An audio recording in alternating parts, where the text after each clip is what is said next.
Our guest speaker today, Mr. Robert McVey, will share with you this afternoon some interesting situations, both as a recipient and currently as a chaplain in one of the California penal institutions. Bob has had the blessings from both sides, and he'll tell you exactly how much each one has meant to him.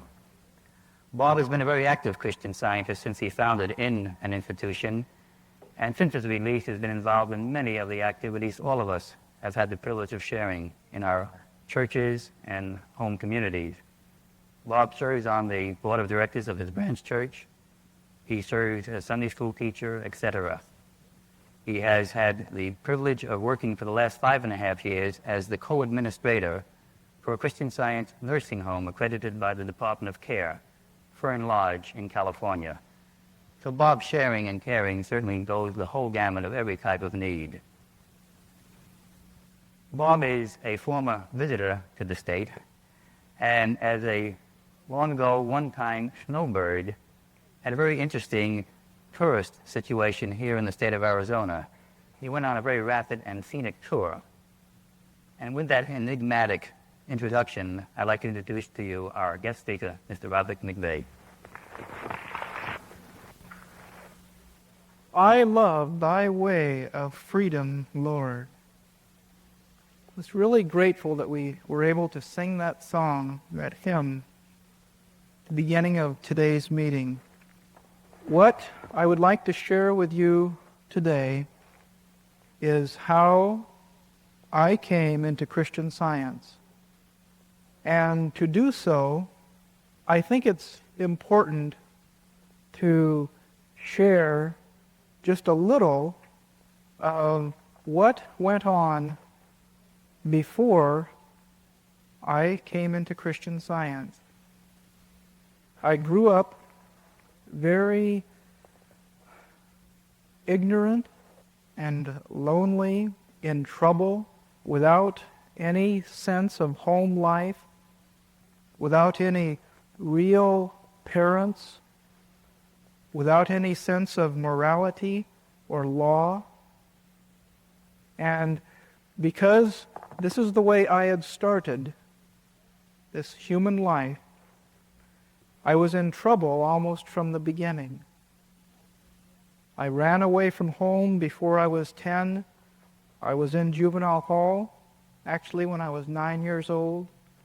Started stealing cars, using narcotics, stealing.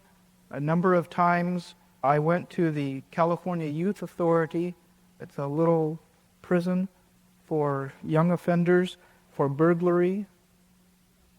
Eventually, I got into the heavier narcotics in the hippie scene, heroin and LSD. The last time that I had been arrested, I was living in a commune, and when the police broke down the front door, they hauled away 3 shopping bags full of narcotics. There were 3 loaded guns in the house, and I'm just extremely grateful that I'm alive and here to share today how I came out of that mess. But that's just a little picture of where I came from before Christian Science. Now, in 1968, I was sent to Soledad State Prison in California. It's a maximum security prison, and I was supposed to do about 10 years there. You see, I'd be getting out next year. At any rate, before I tell you just what happened there, I'd like to just share my little experience of one time in Arizona. I was a teenager. I was running away from the police in California. I ran to Kansas, stayed there for a couple of months and got in trouble there. And we stole a car and were coming back to California. And when we got to the New Mexico-Arizona border, the police there, the patrol, asked to see in our trunk for the plants, things like that. And we didn't have the keys, so what we did was we decided to just run away from the police, and they started chasing us. And we went at really high speeds down the freeway, and we turned off onto some Indian reservation. And for the next several hours, we just ran at very high speeds through this Indian reservation, and eventually we escaped from the police, and we made it back into California. But my one little visit to Arizona is not quite like today. At any rate, when I was in Soledad Prison, I was in there for possession and sale of heroin. Some of you may recall in the Christian Science Monitor the series about the drug smugglers. Well, I was right in there with them. I was also starting to ask myself some questions. Why did I keep coming to the prison? That's all I could really remember, was keep going to jails. And at that point, I had already spent over 9 years in juvenile halls and prisons. That's a long time for a young man. As I asked myself more questions, I was studying some of the Eastern religions, and eventually my thought came to the Bible, the Holy Bible.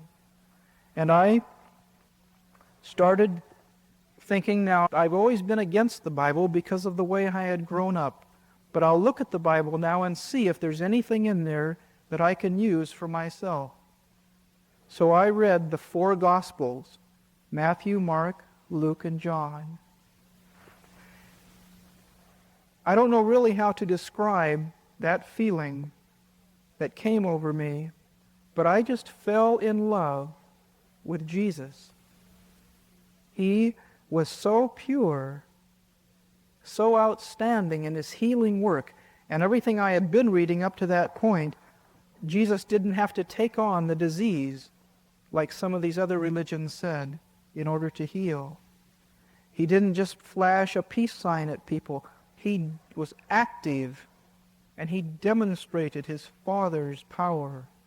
I felt that there should be some book, there should be something that would explain the Bible to me. And at that time, a friend who gave me about 20 books on Christianity, one of them was this little old funny old book with a seal on the front of it. And as I looked through that book, the sentences in there just lit up for me. I felt that this book would explain the Bible for me as I desired. At that time, I was working, assigned to the horticulture program in the prison, in the garden department. And amongst the authorized plants in there, we were growing marijuana. That wasn't authorized. I was at the same time having drugs smuggled into me into the prison, and was actually dealing them in the prison and using them there. Well, one day I was caught with one of these marijuana plants. So they took me to solitary confinement. On the way there, I had a deep desire to read that funny little book with the seal on it. I didn't even remember the name of it, but I wanted so badly to read that book, which of course is Science and Health with Key to the Scriptures by Mary Baker Eddy.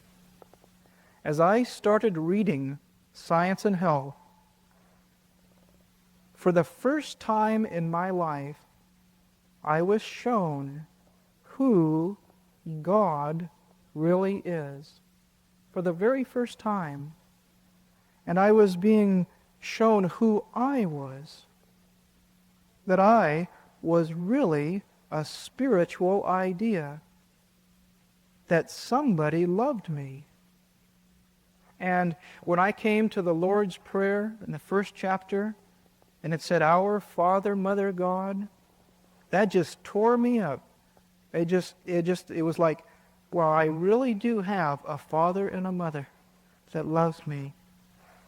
the blessings that came, the light, the Christ, so overwhelmed me, so flooded my consciousness, that for days on end in that hole, as we call it, my cell would just be filled with light, and I couldn't even see the book to read, and sometimes I even wanted to, but I was so uplifted.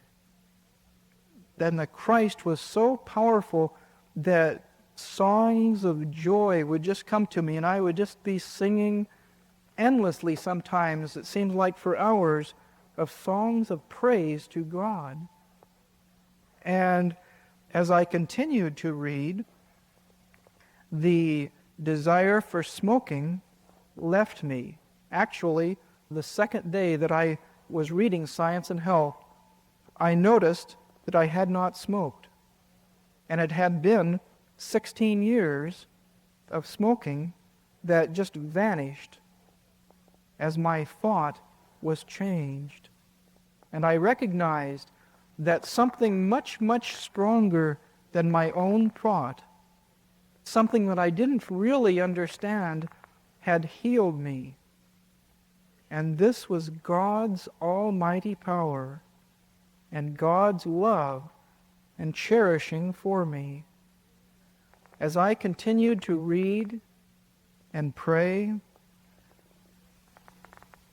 by the time I finished reading Science and Health all the way through, and I was still in the hole, I felt that if there was a church behind this book, then I was already a member of it. But if there wasn't a church, I wanted to start one. You see, I didn't know if there was anyone else in the whole world reading this little book, Science and Health, that I had. The friend that had given me the book in the first place didn't know about Christian Science. People just passed books around in the prison. There were several beautiful healings that I would like to share with you as I first came into Christian Science. They seemed to move people around in the different areas of the prison. And while I was still there in solitary, they moved me to an area where there were about 120 men in 2 rows of cells, and you couldn't see each other. One row was on top of the other, but you had 3 walls and open bars on the front. As I was taken into that place, there was this huge hate chant going on.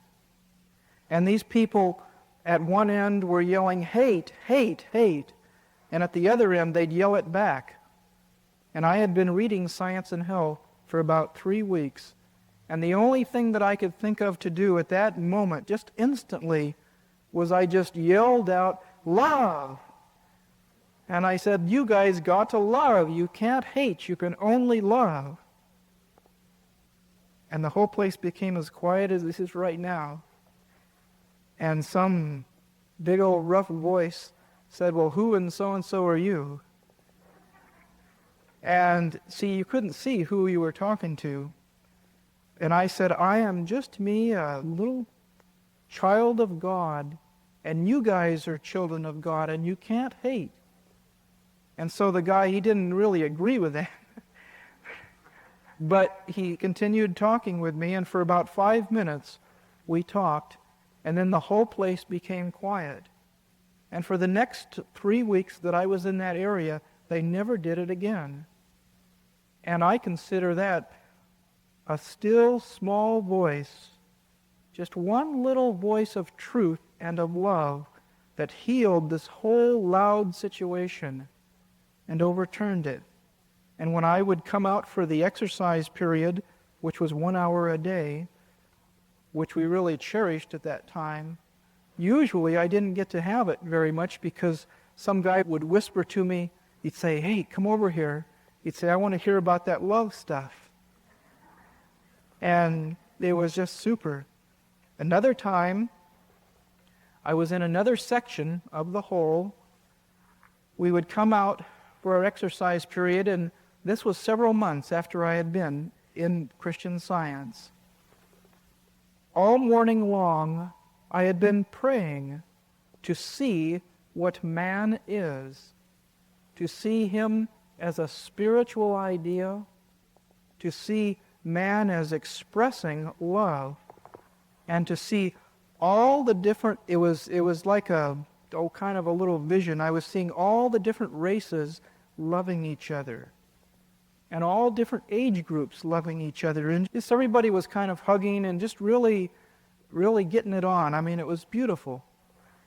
And when I came out for the exercise period, my thought was seeing spiritually, not materially.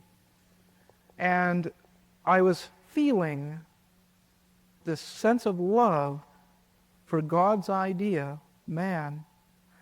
And almost immediately, a man of another race came up to me with a knife in his hand, and it looked like he was going to try to stab me or kill me. And immediately, I was feeling this love for God's idea, and there was no time even to think or to say anything. I was just there, just feeling and expressing this love. And this man came to within about a foot of me, and he could come no closer. He was just stopped in his tracks, and he put the knife down, and he walked away. And I didn't really even think of that as being a real experience, because I was seeing spiritually. And what happened was, the next day, this person came up to me in a real humble way, and he said he was sorry. And it was just really, really a moving moment for me. They told me that was the first time that he had spoken to a white person in years. He was in there for killing people. So I'm grateful, very grateful, that God saved my life right then. When I came out of the hole, which was almost 6 months after I had gone in, I was a Christian Scientist. Let's put it that way. I felt like one.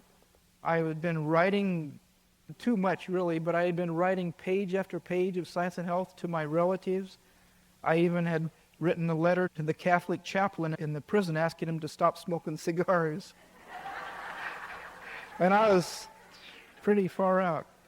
At any rate, I overcame the fear of death, because when you're dealing drugs and using them in the prison, and if you're... See, everybody had heard about me in there. They all knew I had gone nuts.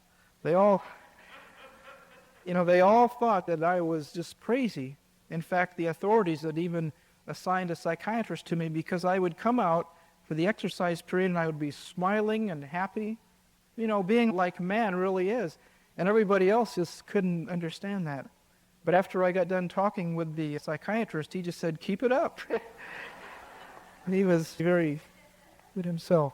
At any rate, when I came out, the people that were still using drugs I knew that I could respect them and that they could respect me, but I was no more with that thought. And so, even though we were still friends, they offered me drugs, they tested me, and I would say, "No, that's not my thing, but I still dig you." One man watched me for an entire year, every single day, and at the end of that year, he came up to me and he said, "Okay, I know you're for real now. What is it that you've got?" And today, he's a Christian Scientist, which is beautiful. I'm so grateful that, as I found out, there were Christian Science activities in the prison. A Christian Science chaplain would come in twice a week. They held the Christian Science service and what I considered Sunday school. And it wasn't long after I started attending the Christian Science service that I asked for an application for membership in the Mother Church. The chaplain gave me one, And it wasn't long after that that I filled it out and gave it to him along with a letter to the board of directors in Boston. When the admission time came around, I received a letter from the board of directors saying that they thanked me for the application, but no, you could not become a member while you were still in prison. When I received that letter, well, I wasn't pleased, I'll say it like that. I said, now I know that I have gained my freedom from all this sin and error that had brought me into that place. I knew that I was free.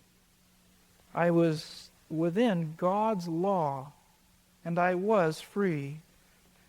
I said to myself, that is just mortal mind trying to tell me I'm still in prison. I got a little mad and I beat my fist on the bed. I said, no, I'm not going to listen to that. Well, 6 days later, the board of directors of the Mother Church sent me a second letter saying that they were reconsidering my application for membership. And I was a little more pleased with that letter. And the following day, I received a third letter from the board saying that I was now a member of the Mother Church. I was just really thrilled and happy over that experience. I'm grateful that since then, I've seen a number of people that have joined the Mother Church while still in prison, but who have gained their freedom. I'm also grateful that I've had class instruction several years ago, actually from a man who was on the board of directors at that time, of that change of thought. While still in there, I wanted to express more good and share more. Each week, the chaplain would bring copies of Science and Health and monitors and other literature, and I would almost always be taking 1 or 2 copies of Science and Health for my friends. There was a number of people that were in the drug scene that came out of it from my example. And actually, you know, it's the Christ, I'd like to say here, it's the Christ truth that heals. Some people say, oh, you're really good in the prison work because you've been there and you know what it is and that. Well, that is fine for an introduction or for just general conversation, but it does not heal. It's the Christ truth that heals and communicates itself. You can be a little old lady and heal beautifully, and I've heard of a number of examples where people who you just wouldn't think would be anywhere near a prison go in there and do the work because they have the motivation and the willingness to put their self aside to do it.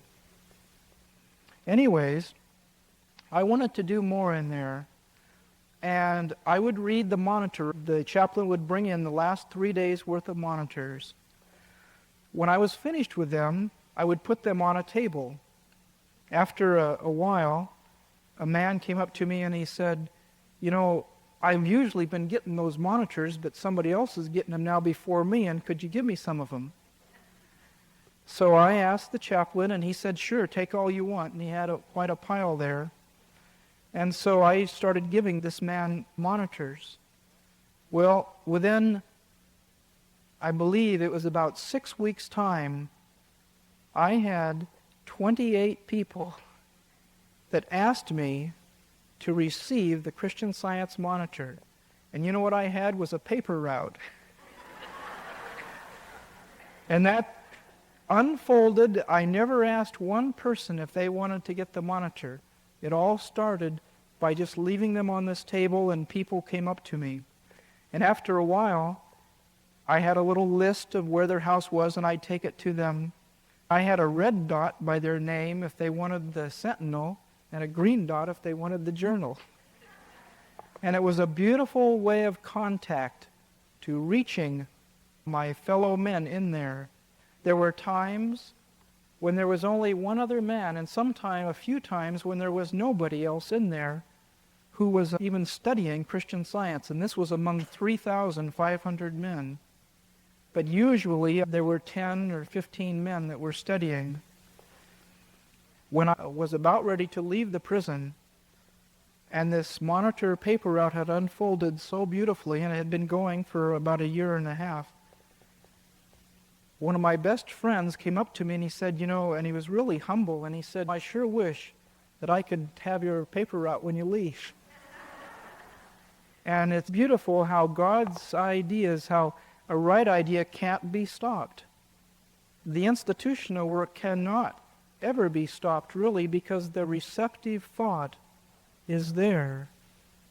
And as long as there's someone who understands Christian Science and is willing to love as we're supposed to, then the work will and does continue. There's lots of experiences that I could relate that happened to me while I was still there in the prison, but I think I'm not really supposed to talk forever. Just a couple of them. I had painted a painting that took about 100 hours to do, and very briefly it was stolen in the prison. It was on this display board, and it was stolen out of a locked case. And a man came up to me and he said, "Do you want us to get it for you?" Meaning to kill that person who had taken it. And I said, "No, I'll handle it in my own way." And for several days I prayed and I cried over that in forgiveness and trying to love that person. And then a guy came up to me with that painting in a magazine, and he wouldn't stay around, but I told him I'd paint him or anybody a painting. And a couple days later, a guy did come up to me asking for one. Beautiful experiences like that. And one time, there was a potential strike that, well, to be honest with you, there was one strike that I didn't feel strong enough to. I knew it was wrong, but I participated in it because I just wasn't that strong. It seemed like the aggressive suggestions of error were too strong. But the next time, when that happened, I knew what I was doing. And when at 8 o'clock in the morning, when they called the work call in there, the whole place had been tense for a whole week. And the guards were all over the place on the roof with their guns, and which they usually aren't. When they called work call, and I felt that it was right, and I walked through this door, not looking behind me, but knowing that it was right to do it. No error could tell me to stop. And then the people behind me started following me, and that broke. They went to work too, and then the other wings came, and that stopped the whole mesmerism. I was so much at one with God and knowing that good could not be stopped. But there's other experiences like that. I was released, given an early release from the prison, and it was actually a little less than 4 years after I came in. Nobody that I know of that's ever been in the California system for sales of heroin gets out in that amount of time. But I knew that I was with God and that I was free, and everyone else saw that too. When I came out, I joined a branch church. A little while later, got married. Sorry my wife couldn't come today. She's a Christian Science nurse. She's doing nursing duty. We now have a 10-month-old little baby boy, Gabriel. And I'm not quite helping with the dishes, but he's coming along. I had a great desire to go back into the prisons. Once you're there, it's hard to stay out. So not too long after I was released from the prison, I was able to go back in to Soledad Prison as a Christian Science chaplain. There we were holding the services each week, holding interviews with the men, and healing. I knew lots and lots of people in there, and they all were really happy to see me back, including the guards, a number of them. For 2 years, I served there at Soledad, And then we moved a year ago. I'm now the chaplain at Vacaville Prison. It's by San Francisco. And I brought with me just a couple of examples of what we call fruitage, what's going on just in that prison. And I think it's appropriate I could read just a couple of them. The first two were a while back, and the next couple were actually for this month of March. You might actually even be interested to know just a few little facts. This is kind of average for each month for the Vacaville prison in California. This is what happened during the month of March. We had 24 interviews. We were in there each week. We haven't missed now for 9 months, going in each week. And we always hold the service. So we had the 4 services. 15 people attended. The literature that we gave out was 43 sentinels, 2 journals. But I'd like to mention about the journals that if you have someone who is a solid student of Christian Science, studies the Bible lesson, some of the men that I know are doing healing work on their own, it's okay to give them a Christian Science journal because they know what's happening. We gave out 1 Herald, 8 quarterlies, 2 Bibles, 5 Science and Healths, 1 Century of Christian Science Healing, 1 church manual, and 44 new pamphlets. They were ones like the God's Law of Adjustment and Possession and Eastern religions and what have you. Now I'll read just a couple little short paragraphs. One man in the protective custody section told me how he could see his real progress. He said that now for the first time he comes out of his cell each morning and says good morning to about 50 men. Now I should explain that the protective custody section of the prison is where the people are there that have turned state's evidence. Every one of them in there has a price on their head. It's human belief, but if they're allowed out to the general population, the appearance is that they're usually done in. They pass on quick. And he also said how Christian Science has healed him of gambling. A man asked for Spanish literature to send to his mother who was becoming interested in Christian Science. This man told me of a healing he had, so I asked him to write it down. To quote him, "I had not felt well all day. I was feeling terrible and sick, and I felt as if I was going to die.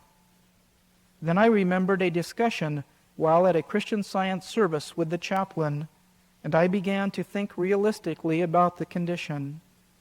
I realized that I wasn't sick, and that I was the child of God, and that I had control of the sickness and could rebuke it. I did so, and to my surprise and relief, the symptoms were gone. I felt well and good and went to sleep." The next couple happened just this past month of March. For a number of weeks, I visited a man who appeared to be very ill and was in the intensive care unit of the prison hospital. He requested Christian Science treatment, and one week when I went to visit him, they said that he had been transferred out of the intensive care section. I then went to see this man, and he told me that my prayers had healed him. Not knowing too much about Christian Science, I gave him a copy of the Century of Christian Science Healing, and he now has a Science and Health, and he's reading it. A nice-looking, very intelligent young man has come to our last few services, and he told me that because he is into Eastern religions, he could never be a Christian Scientist. But he agrees with much of the teachings of Christian Science, and he was fascinated when our Bible lesson said that mind is medicine. And he agreed with that. He said that he would like to know how to heal. I'm sure that in not too long a time, this man will say he's a Christian Scientist. Several weeks later, this man said happily that the Bible lesson was so good that the statements about truth had healed in his thought a conflict that he and his wife had been having.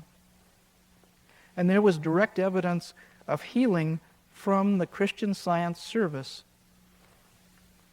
A man who has been listening to our service for a year said, "At first I could only hear and understand about 1 or 2 sections of the lesson, but now I usually grasp the meaning of all of them."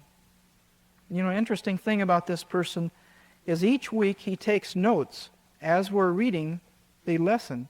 And sometimes he'll say, "What was that number? What was that number?" And he's really just a super guy. We rejoiced over this evidence of spiritual growth. And one time he told me, as I was passing out the pamphlet Possession to another person, that pamphlet had turned him on like Science and Health had turned him on in the beginning of his study of Christian Science. And when he told me that, he was beaming with happiness. Again, evidence of his spiritual growth. He has also passed out a number of copies of Science and Health to his friends. Last little experience that I brought with me, a man that's been in for 18 years, and just in the last few months has come to us, started coming to our services, and he's asked for Christian Science treatment and received it. And he just went to the parole board and got his release. And year after year, they've kept denying him. And now he has it, and he acknowledges that Christian Science has helped him. I'm just extremely grateful to be a witness and to be seeing what God is and how the almighty power of God is working in lives today. Even though humanly I seem to have gone through lots of imprisoning experiences, I know that in reality I've always been the child of God, the perfect image and likeness of God, as each one of us is. But if you recall, back at the beginning of my sharing with you, there was somebody there who was always in trouble, that was always being chased by the police, that was into narcotics and drugs and in all sorts of trouble. And it's that mortal thought that still seems to be present today, and that seems to be why we have prisons and different mental institutions. And I believe that as long as there seems to be that thought, then we must reach out and give of ourselves and share the Christ truth so that more people can come and witness, as I have witnessed, to the healing power of God and of Christian Science. I'm really grateful that Mrs. Eddy had the unselfish vision to share and write down her textbook, because when I got this book the first time, it was just an old ragged hardbound copy of the book, yet it was there. And it was there by reading the book that I was totally healed of all the things that had brought me into the prison. And we so earnestly need to share and to express our gratitude. Now, I think I've rambled on long enough, and if you have questions or statements that you'd like to make, or any questions that you'd like to ask me, I'd be happy to try to answer them. I should clarify, the question is, why did they allow marijuana to be grown in the prison? The answer is they didn't. My brothers actually brought me the seeds. They smuggled them into me, and we were growing it illegally there. They don't allow that. Yes? While you were at Soledad, did you ever hear the name of Salvador Castro? Yes, I've heard the name. I believe he had a testimony in the periodicals. That's right. These had a very similar experience to yours, but we knew him in San Diego. I think he's still doing fine work too. He's working down in the institution Tijuana now and at Mexico. That's Salvador Castro that we're speaking of, and he had a similar experience. There's many people who have been healed in the prisons, and I'm grateful that here in Arizona you're doing the same work and healings are taking place. Thank you. I'm very grateful to be able to be here today to share the power of God, to share really the Christ, because it's important that we see healings that come from reading the textbook. If there's several people that have been thinking, well, maybe I should get into the institutional work, if I'm a living witness to what can happen when you're there and sharing, just leaving some literature or just being a little compassionate and sharing, wonderful things can happen and do happen. Is there any particular periodical on the inside or as your chaplain that the prisoners seem to prefer more than any other? Is there any certain type of Christian Science literature that the prisoners prefer above others? My first thought is that we try as much as we can to give them science and health. Give them the Christian Science textbook. And I start many a man off with this book. There's no real particular piece of literature. Some come in through the Monitor or through the Sentinel. Sometimes I have men who can't read very well, and I'll read the children's article to them, and the others in the group love it too, you know. The pamphlets sometimes turn them on, but I really think it's up to the individual worker that's going into the prison or the committee that is sending literature in to feel what they feel would be the best type of literature. You can consider what type of institution it is. Also, that has a factor. But I always am in favor of the Christian Science textbook. And I'm grateful that the local Christian Science committee that I report to always has about 30 or so science and health there for the chaplains to take. And they're always replenishing it. We give out usually between 3 and 7 or 8 every month just at our place, and the others give out a lot too. How does one become a chaplain? By getting rid of self and praying and being strong. In California, the way one becomes a Christian Science chaplain is you feel like you should do that work and that you can do it. You attend the local committee meetings. As I understand, there's in Arizona this one meeting here each month.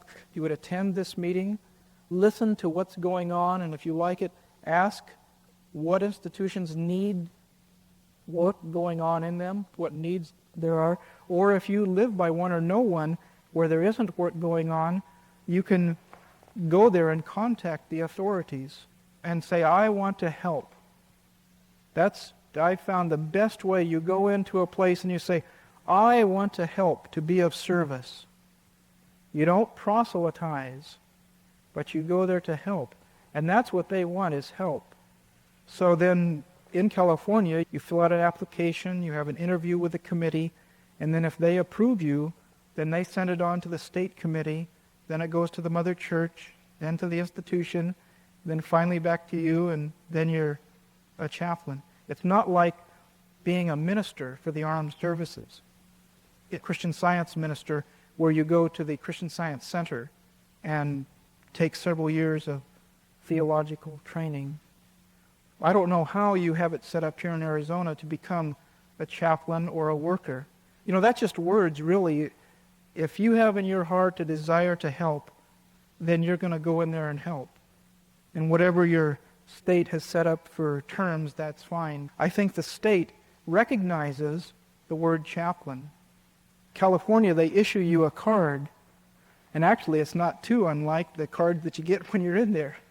Of course, this one just lets you go in and out all the time. The state of California issues a card with your picture on it thing, Christian Science chaplain. And the state committee has a similar card that is a little blue card that says so-and-so is a chaplain and can go into these institutions just like your card probably. Well, thank you. That's nice to hear. This healing that I have related is in one of the Christian Science lectures now, so it goes around that way too. Yes?